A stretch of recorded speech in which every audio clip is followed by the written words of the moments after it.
Hello everybody, it is me, GamePenguin21, and today we are going to be looking at one of the videos that I intended to break off into its own thing from the whole big icon era dump that I did last week. Now, this one I thought would be good to break off into its own video, and has only gotten better over time with certain recent news that has come out about PlayStation and, well, Sony themselves. And this is, quote, the death of third-party exclusives, another reason why the PC ports ruined the PS5 generation. Now, we're going to get into the actual post from this icon era area because I think it's very interesting to really talk about whenever, you decide to look into something like this. And he has a stupidly long post, which we'll basically look at it and then look at some of the replies and then get into the news before. But basically, he quotes out the Square Enix developer saying that, hey, our games aren't doing so well, and PC seems to be doing a blue ocean market, or seems to be doing numbers, and we're going to be developing simultaneously for PC and PlayStation moving forward because, it just makes us more money, which, again, is very true. That's, again, paraphrasing the whole argument that he's going to be making here, and his argument is just that PC ports have ruined the PS5 generation because it takes development time away from PlayStation games, even though, PlayStation has an entire porting company or a porting development team, Nixies, as well as I think Iron Galaxies, not necessarily run by PlayStation, but they do have at least some stake and have some contracts with, from what I can tell. And overall, the ports have been coming out fairly timely, and apart from a few hiccups here and there, have been actually fairly good. I would also like to note as well that most of, if not all of the PC ports for the PlayStation games are Steam Deck compatible, at least from the ones that I could tell. There was Spider-Man 1, God of War Ragnarok 1, and I believe 2, as well as, why did I say... You know what I mean. A lot of their games are are Steam Deck compatible, and I just find that very hilarious. Overall, we're going to get into this whole mess of a post and really talk about it and dive our teeth into this. But before we do that, if you like what it is that I do, want to support me in any other way, shape, or form other than a like and subscribe, which is always enough, please hit all those links down in the description below. My newest song is coming out possibly sometime next month. Be on the lookout for that. And I am also going to be doing a speed paint of the actual cover art that I used for the actual thing. So that will be coming out fairly soon. But overall, let's get into this post here. Since Sony has completely given up on exclusives and with their first-party games have been given a significant knock-on effects, all of their games are now developed simultaneously for PS5 and PC, and they've completely forfeited the rights to have third-party exclusives. I can't blame third parties for not wanting to make PS5 exclusives anymore if Sony didn't make their own games exclusives. Where he then quotes the person of Square Enix, which is basically what I gave paraphrased before. Now, I wouldn't necessarily say that this is a bad thing. In fact, I would say it's a very good thing for two reasons. One of the biggest reasons is because exclusives are actually detrimental to the supposed sales of games. Now, you might be thinking, oh, well, that doesn't make any sense, Penguin. Why exactly is that the case? Surely the PS5 fanboys or the PlayStation guys who would buy the games pretty much biggest because they have the hugest audience. One, they don't, and two, yes, they might have the huge audience, at least in terms of the console space. They aren't the biggest audience, nor are they the audience that has technically the most buying power. And also, in certain contexts, why limit yourself to just one audience and one specific marketplace when you could get, onto multiple marketplaces and get double the money?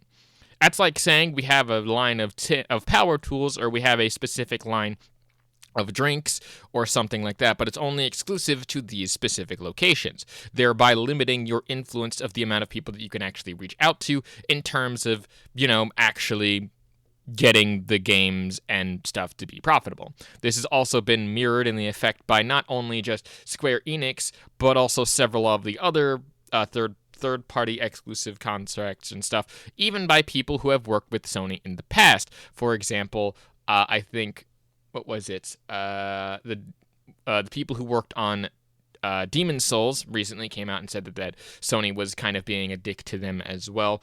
And more recently, certain games developers have closed because of Sony stuff. And again, Concord being one of the exclusives that was not really an exclusive, but was developed by them and had a pretty big failure and, closed within 2 weeks. But that's, again, going off topic a little bit, but we continue on. He then goes on to say, not to mention, this is completely irrelevant. Xbox is completely irrelevant, has been for a while, and the Switch is extremely weak, despite the fact that Switch 2 is going to come out pretty soon. And that the Switch is actually outselling a lot of the other consoles and has been for quite some time. Sony could have used their platform strength to easily negotiate countless third-party exclusives like they did in the past and like Xbox used to do as well. While true, again, this is being reflected in the times of which the person's quote originally saying that the time for limiting platforms to specific hardware is no longer an era in which the advantages are big because it costs a lot of money to make the game and they want to see a return on investment. Again, to go back to what I was saying earlier, if you imagine, say, like a curve, which is the amount of time that you can actually make some decent profits off of stuff, there's usually 3 lines when it comes to it in terms of in terms of like where a specific thing would be. You have the minimum requirements, which is the minimum amount you need to at least break even. You have the maximum amount, which is the most highest you can possibly earn in terms of the time, and it usually again falls off over time. With the ideal or the more realistic number being somewhere in between those two extremes. And normally, in all honesty, that would be quite interesting. But again, the more that you have, the less audience and the less people that you have in your market, the less that line becomes, well, really viable to talk about, and the thinner margins become.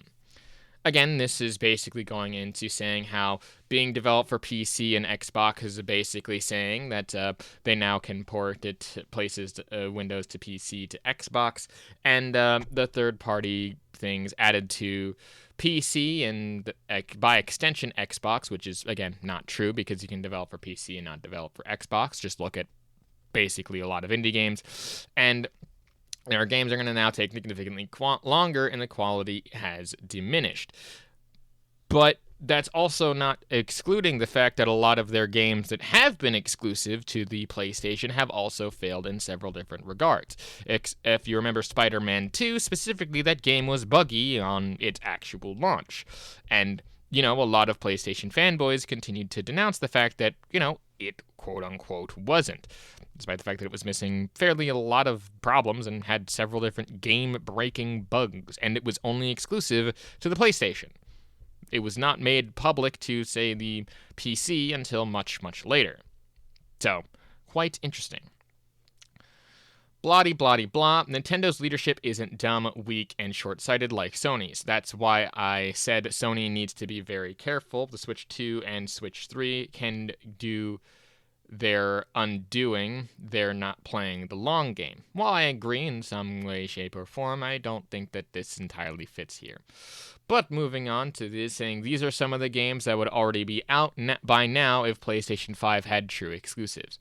Final Fantasy Tactics Remake, Final Fantasy IX, Kingdom Hearts 4, Dragon's Quest 12, Ghost of Yotai, Death Stranding 2, Lost Soul aside, and basically a bunch of other games that were apparently announced but have seemingly just dropped off the face of the earth. But again, I don't know.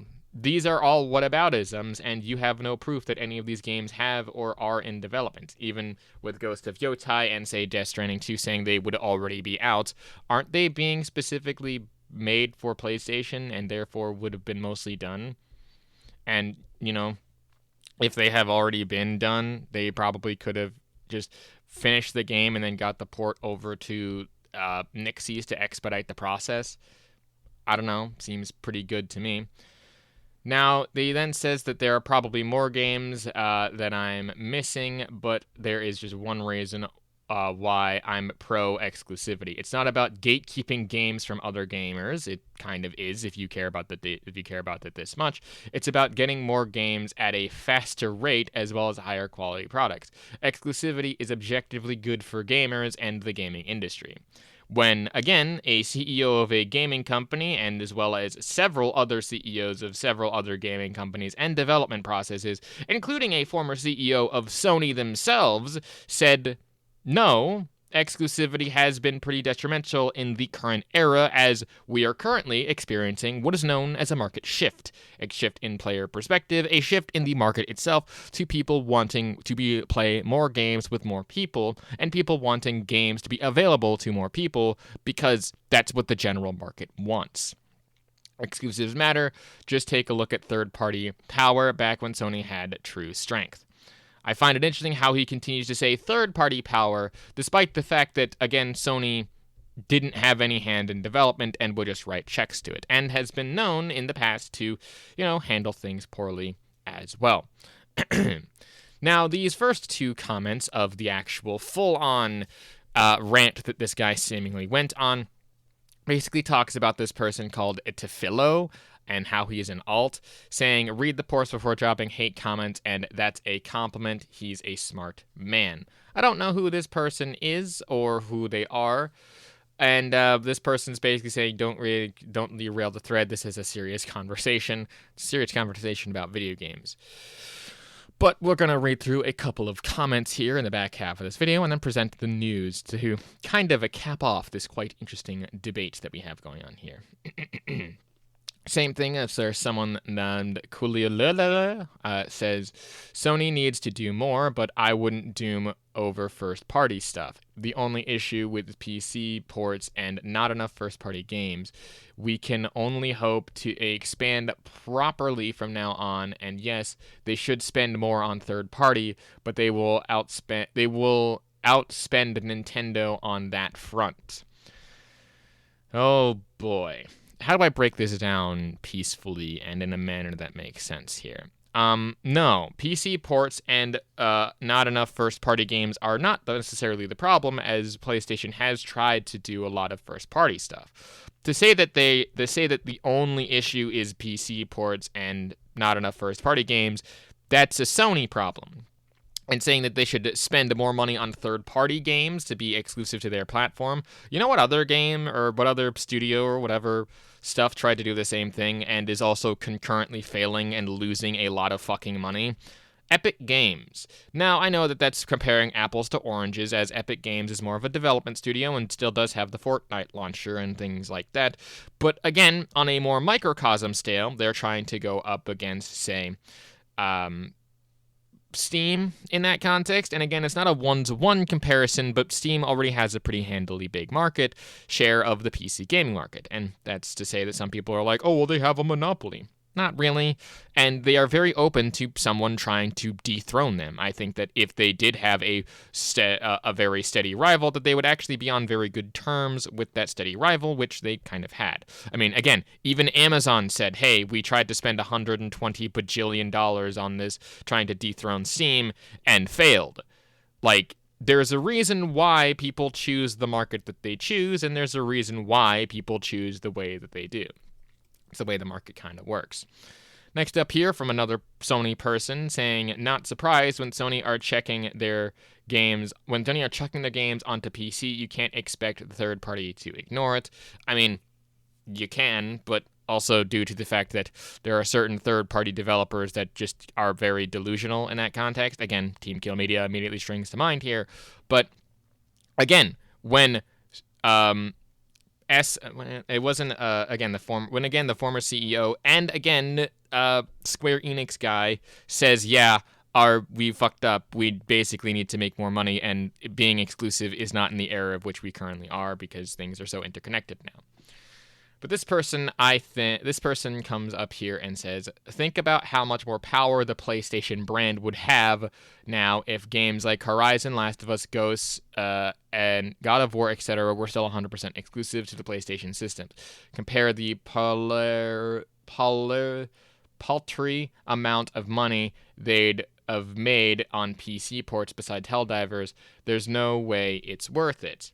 It was worth it. I mean, again, it kind of was, as all of those games, such as Horizon, The Last of Us, Ghosts, and God of War, made pretty much big gangbusters. And again, to go way back in time, even things such as Spider-Man 1, a game that was originally released in like 2016 or something, and Miles Morales, both made fucking massive and boatloads of money, being top sellers on Steam, including other portions of the game where they were, again, top sellers on Steam, which is kind of insane.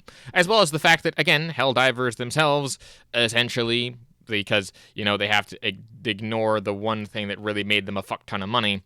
So, yeah, it's interesting.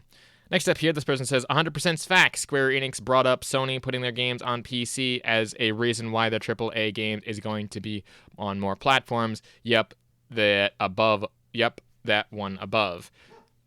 Even though they didn't really, they brought up the fact that their exclusivity to PlayStation was actually harming the overall sales of the games, which any marketing person probably could have told you for free, including myself. Because again, when you're limiting your market and you're limiting your audience even further within that market, you're not going to have as much buying power as if you had, your game in more storefronts and in front of more eyeballs. Just kind of is how the way it works. Next up here, he says, I don't think it's near a completion when we haven't seen a single screenshot of gameplay yet. Original Dragon Quest XI came out in Japan on 3DS, and the PS4 and PC first for worldwide launch. 2019 Switch version and 2020 for Xbox and Google Stadia. Lol. The Switch has never. The Switch was still newer, and they likely had troubles going to run it there. Originally, the 3DS version was completely different. I mean, again, the saying that the game is near completion and it would be released on PS5 last year and switched to exactly blah, blah, blah, blah. Again, this comparison's very strange. How, again, they're comparing these games to it. I don't know the full context here, so I'm not going to really dive too into it, but just because one game and how that was ported around due to one specific developer having issues with the specific platforms doesn't necessarily mean that all games would follow this as well. 2003, I didn't know PS4 was released in 2003. Basically, I think this person originally made fun of how this person said, like, oh yeah, this is like 2003 logic, but that seems to be the case here, saying the person that person is a loony, ignore them.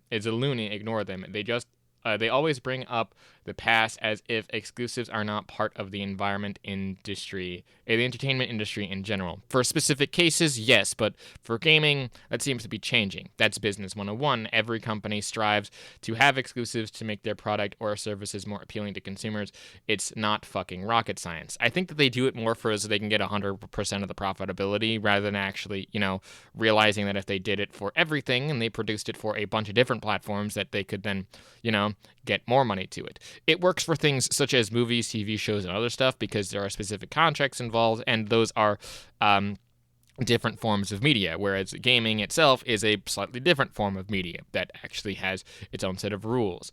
Beggars being beggars, with PC people wanting the games to be everywhere. Again, speaking as someone who is a marketing guy or has at least some marketing experience, again, limiting your audience and then limiting that audience further by limiting the market potential or the market reach of that specific product is not necessarily good for your product, just overall and in general for all products to be made ever. Now, Demon Knight here says, PC didn't do jack shit, it's your beloved company's incompetence that did all of this. PC just exists, which is very, very true. PC just happens to exist and, has been making them a boatload of money. Saying, is it all just a coincidence? Yeah, probably. Because again, PC has just existed for a long-ass time, kind of going under the radar for a fair bit amount of time, because there was a bunch of PC games and there was a bunch of other games, and eventually PC decided to take over all of them. The person says, to be fair, I like ports because I want to have more choices, but you have made a convincing argument. There's no doubt that if Sony was paying to keep many big third-party games as exclusive, a lot more people would would have to buy a PlayStation. Not just that, we'd have a lot more games. I don't think that second part is true, and I don't even think that first part is true, as again, brand loyalty and other things in those factors. Again, speaking as someone who does have marketing experience here, brand loyalty is very much a thing, even for places such as this. Having exclusive content for, say, your games has been more of a recent phenomenon, as, again, it used to not be that way, depending on your type of perspective here, but whatever. An impressive number of baseless and nonsensical claims in this thread. Planning for a PC release apparently adds several years of development time and causes games to look uglier. I don't believe that for a second, because again, PC has the power to kind of push out more frames in here. And then saying PC isn't this aggressive platform being making big moves. It's a passive and its own industry, which again is very much correct. It's not like Xbox where they're trying and failing to spend PlayStation out of a business. It's literally just exist. Why get mad at that? Again, I don't think that Xbox is currently trying to do that. Maybe that was a thing in their past. I'm not mad at PC. I'm mad at Sony's short-sighted decision to pursue PC. Yes, a short-sighted decision that seems to have made them millions upon millions of dollars. And I'm also mad at Xbox for the same dumb decision. It's objectively been a disaster for them both. Not really. Again, for PlayStation specifically, it has actually made them have a lot of fucking money come in, and that money will continue to be made more or less in perpetuity as, again, there is no generations on the PC, so their games that they have released onto the PC will continue to make money for them, even if by a small amount, by the people who would want to play those games and pay extra for those games. And if people decide to go over there and pay for their games there, if they offer things such as cross-play and cross-progression for things such as PC, overall, that entirely seems to have worked. Now, again, there are two more things here, but we're going to kind of skip over those as we are getting into the 25-minute mark, and I've kind of rambled on about this. But here are the last two comments from people saying, why are you getting mad at people for doing this? PC, being that is just like they're crying, and it's like, and you know he's wrong, despite the fact that no. And did you even read the thread? What they lost was far greater than the extra 0.5% Rendezvous bump they got from PC. I mean, no, they lost a lot from misspending a lot of the money, and I don't know, maybe canceling a whole bunch of fucking products, including the fact that PlayStation has now been hit with more layoffs following recent game cancellations. Yes, this is from specifically their game cancellations, and they are trying to now lay off staff from those game cancellations, not because of the PC ports. I know that in some cases, PlayStation fanboys will see this is the reason why PC ports are sucking, is because, well, this is a whole thing that they're laying off staff, and that's because they can't make the money off their PC stuff. But isn't that also then following onto the fact that if they were continuing to stick to exclusives and, you know, that they would have to lay off even more staff or something? I don't know, just kind of makes it strange to me. I mean, I get the argument that some people would probably say, oh, well, what about the PC ports? Why? If Nixie's company is laying off people from there, then I would say that the PC ports haven't made that huge of a bump, or that huge of a thing. And in that same context, if people have been laid off from their jobs, it always sucks no matter what. But moving on to the last one here that I wanted to talk about, PlayStation is now offering a rental service, not for PlayStation Plus, but for the PlayStation itself. Talking about how you now have to rent the PlayStation, and it includes a bunch of these things where you could then pay over time for PlayStation as a fucking console.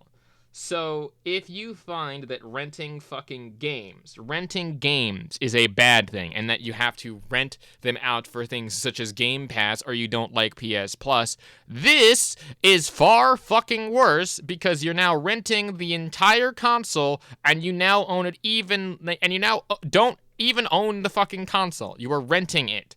Now, if this was, say, a pay-for program, and that if you, over time, then paid for the actual console itself, and once you fully paid it off, like you were kind of renting or buying a house and paying it off in installments, then I could see this as being a kind of okay move, but still one that kind of is stupid.